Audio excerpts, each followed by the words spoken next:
Hi guys, this is Praveen. Welcome back to all of you. So today we are going to discuss about the nouns. That is really important topic for all of us because noun is really important for English because that is a parts of speech.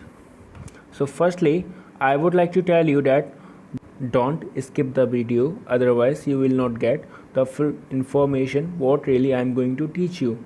And secondly, if you are new on this channel, so kindly like, subscribe and press the bell icon for the upcoming videos.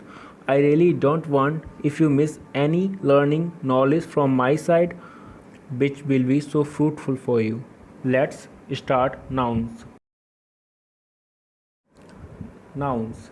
A noun is a word that names something, either a person, place, or thing.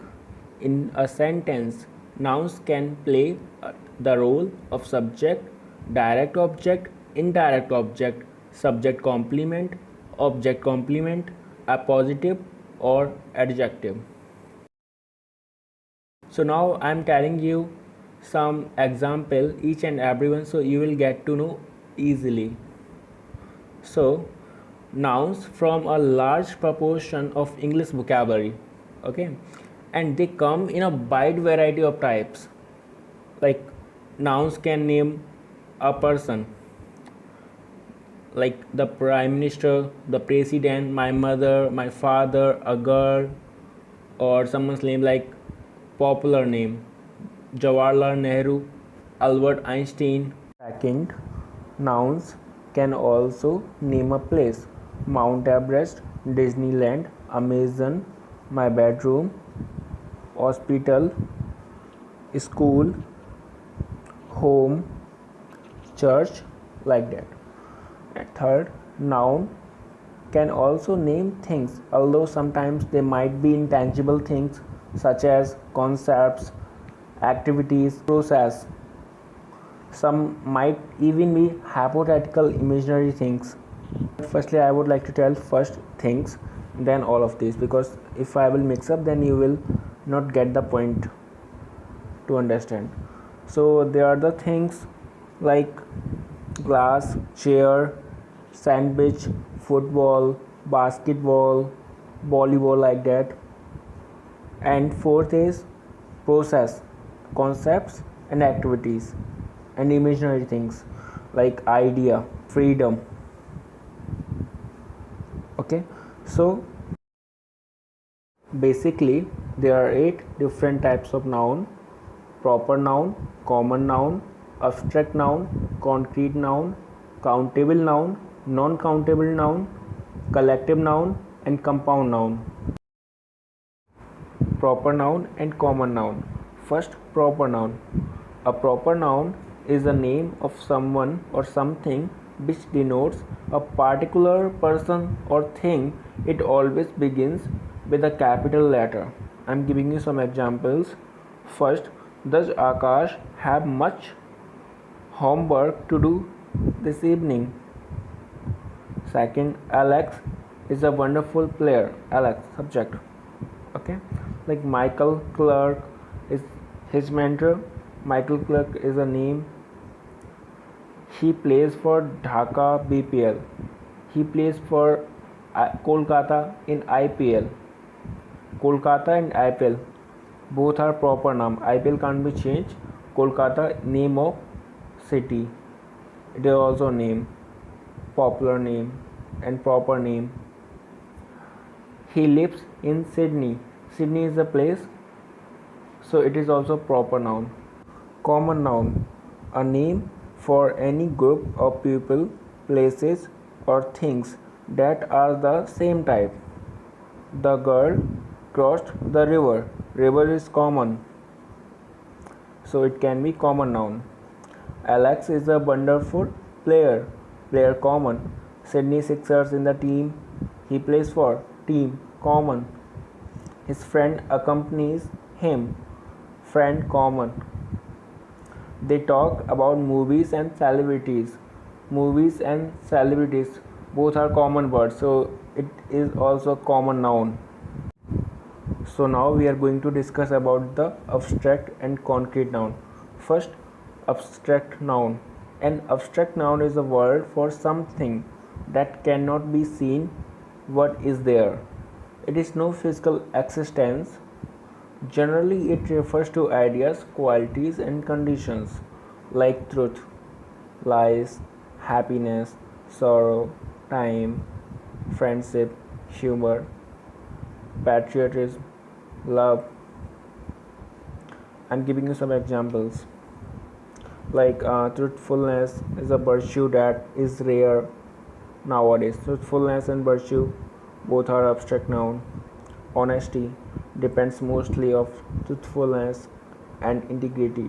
Integrity, truthfulness, and honesty, all three are abstract noun. Childhood is the best time to build it. Childhood and time both are abstract noun. And I'm giving you some more like words of abstract noun: courage, bravery, honesty, intelligence, perseverance, acknowledgement, ideas, opinion, belief, kindness, fidelity, justness, faithfulness, optimism, vices, dishonesty, treachery, infidelity, brutality, pessimism, hatred, malice, vengefulness, cruelty, spitefulness, and qualities. And there are so many.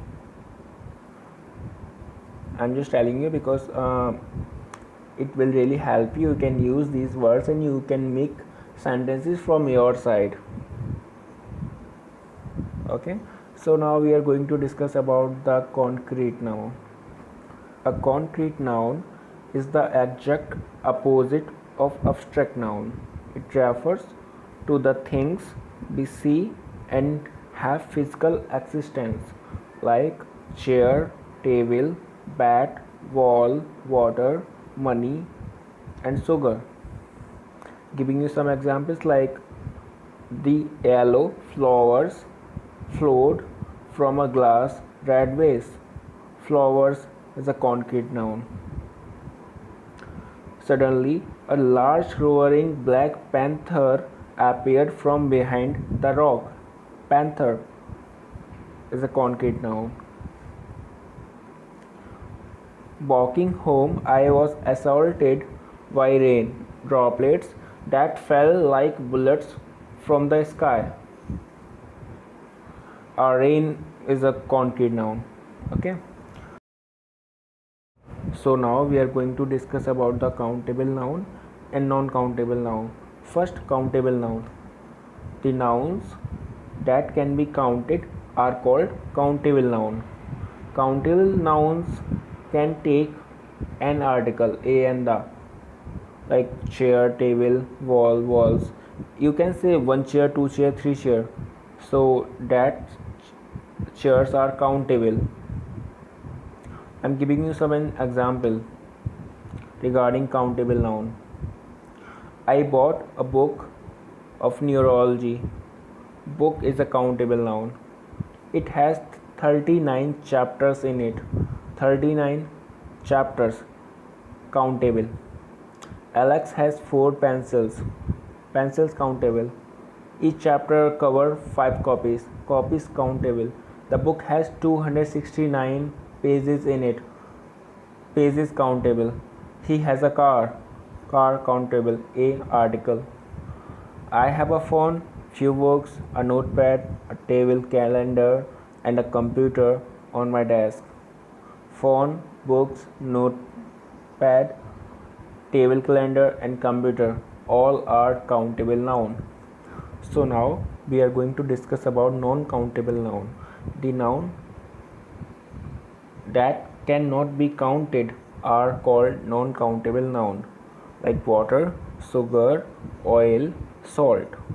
You cannot say 1 water, 2 water, 3 water because water is not countable. Abstract noun and proper noun are always non-countable nouns, but common noun and concrete noun can be both count or non-count. I'm giving you some examples regarding this. I need some drinking water. Water uncountable. Have some juice, juice, uncountable. Do you need some gas for your car? Gas, uncountable. We need a lot of money for the business. Money and business both are uncountable. Do you want some milk? Milk, uncountable. So now we are going to discuss about the collective noun. A collective noun is a word for a group of things, people, or animals, and so on, like family, team, jury, cattle. Like collective nouns can be both plural or singular. Like American prefers to use collective nouns as singular, but both of the uses are correct in other parts of the world. So I'm giving you some examples of the collective noun. Our class took a field trip to the Natural History Museum. Class, collective noun. We waited anxiously for the jury to come to a verdict. Jury is a collective noun. Napoleon's army was finally defeated at Waterloo. Army is a collective noun. I'm giving you some words like for the collective noun, like herd, pack, flock, swarm, soul, group, crowd, gang. A herd, group of herbivore animals. Pack, group of canine animals like wolves and dogs. Flock, a group of birds. Swarm, a group of insects. Soul, a group of fish. Group, a group general term used to describe people, places, things, and animals. So now we are going to discuss about the compound noun.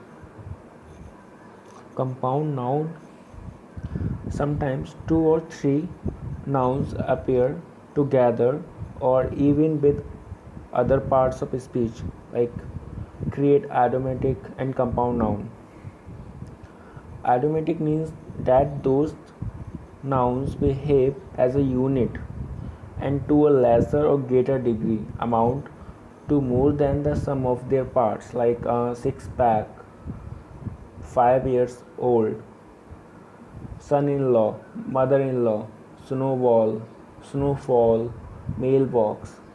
Giving you some examples like compound nouns can be made with two nouns. Let's just wait at his bus stop. Bus stop. Okay. I love watching fireflies on warm summer night. Fireflies. Two nouns. I'm telling you two more nouns that are really important for you. First, plural noun. Plural nouns, like unlike collective nouns, require plural verbs. It can be formed s or es, like cat singular, cats plural. There are many exceptions regarding plural noun, like these two cats are both black. Note, the plural verb are tax or taxes, tax singular, taxes plural, house singular, houses plural, and another is possessive nouns. Possessive nouns are nouns which possess something, they have something. You can identify a possessive noun by the apostrophe. Most nouns show the possessive with an apostrophe and an s, like the cat's toy was missing, cat's toy. My friend's name is Akash, friends apostrophe s, name Akash, like that. So now I'm going to discuss with you about the function of nouns, because as per the noun definition there are the function, subject, direct object, indirect object, verb, and object or complement and all. So first one is like subject. The company is doing great, or roses are the flowers of love. Company and roses both are the subject. Direct object, I finally bought a new mobile. Mobile is the object, direct object. Indirect object, Max gave Carol another chocolate. Carol, indirect object. Object of preposition, roses are the flowers of love. Object of preposition. Of is the preposition. Adverb, the train leaves today. Adverb. Adjective, the office building faces the mall. Possession, the lion's cage is dangerous. My brother's daughter is adorable. Lions and brothers both are possession. So it has been done finally. Kindly pause the whole video, that would be really constructive for your learning skills. Thank you so much. Thanks for watching. Have a good day. See you soon.